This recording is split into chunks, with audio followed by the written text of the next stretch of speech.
So I was reading this book. It was an amazing book that our coach actually sent out to us after we joined his program. And it's called The War of Art. I have not been as vigilant as I'd like to be in reading recently, and I've just been listening to a lot of stuff.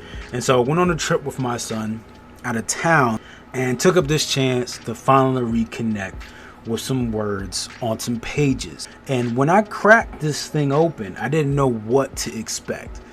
Ultimately, it was what I needed to hear and feel in the moment. I think every business owner, every coach, every speaker, every person needs to hear this thing. There's something going on in your life, something that you're doing that you just are struggling to, whether you're making excuses, you're procrastinating, you're leaving it off, or you're self-sabotaging yourself. There is something that you are trying to get over that is preventing you, and you may not even be aware of, that's preventing you from reaching that next level.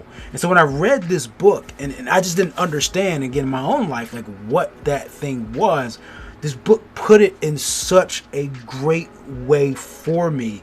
And again, it's The War of Art. It's by Steven Pressfield. And I'm just going to read something for you real quick because I think it nails some stuff on the head in terms of summarizing. You really just need to dig into this whole book. Let me read this, right? And it's called Resistance is Insidious, right? This whole book is about resistance. It's about how resistance is the thing that is showing up in your life, that you are creating, that others present to you, that are stopping you from improving yourself, working on your art, working in your gift, essentially is what it's talking about. And in this particular excerpt, it says, resistance will tell you anything to keep you from doing your work. It will perjure, fabricate, falsify, seduce, bully, cajole. Resistance is protean. It will assume any form. And if that's what it takes to deceive you, it will reason with you like a lawyer or a jam, a 9mm in your face like a stick-up man. Resistance has no conscience. It will pledge anything to get a deal, then double-cross you as soon as your back is turned.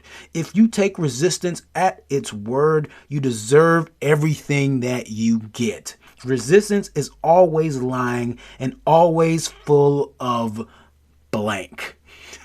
I know I try to keep my videos fairly clean, but that hits it home. I could go through this book over and over again, pulling out stuff like that. So right now, I just needed to share this mindset moment with you to face this thing called resistance. Specifically, went out to, when I said we went on a trip, went to Puerto Rico. When I was younger, back in college, had an incident where I got thrown off a tube into some water and I was scared to death. Not death, to death, okay? I was stuck out there in the water, swimming. And they're like, hey, Justin, swim back, right? Swim back to the shore. I'm like, okay, sure. So I turn around, start swimming, and I get tired. And so I'm in the middle of this lake, freaking out. Their boat is away. And so I'm saying, okay, all right, I'm just going to sit here and I'll get my energy back and I'll be good. And the life jacket is not doing its job. Its one sole job is keeping me on top of the water. It wasn't doing that. And so I started sinking and I started to freak out even more. Right, and I started waving back at the fan. I'm screaming, I'm yelling. They see me. They pull back around. They pull me onto the boat, and I'm dead tired.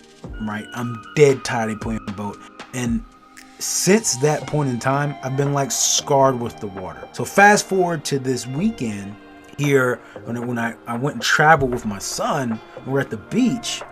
It just comes back. This fear of the water comes back. And it was resistance, right?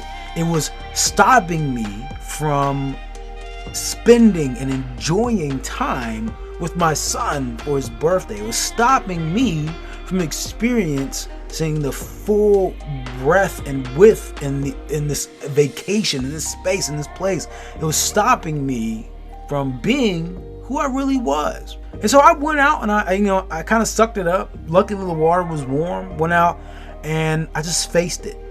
Now, Will I say that it was perfect overnight? No. Like, I still wasn't as comfortable as I normally would have been, as I used to have been as a kid. I still wasn't having as much fun as I could have. It was, though, the first step to overcoming resistance. I could have easily said, hey, I'm just going to sit here on the beach. I could say, hey, I'm just going to just chill right here, walk back and forth. But not only was it going to hurt me, it's also going to hurt someone that I love if I didn't face that resistance. And that's what's happening in your life, right? By having that existence, you're denying your own gift. You're denying yourself your true life. And by not living your true life, living yourself, you're also then denying other folks of your gift, of your joy, of yourself. And so that's why I love this book. Like, I flew through this thing. It's done. Pretty much got it. I could have finished it in a day if I wanted to. It's not a long book. It's an easy read. And so what I want to tell you is the next time you're having resistance in your life, in your business, it shows up in many different forms. Push through it. Negotiate through it. Avoid it. Ignore it.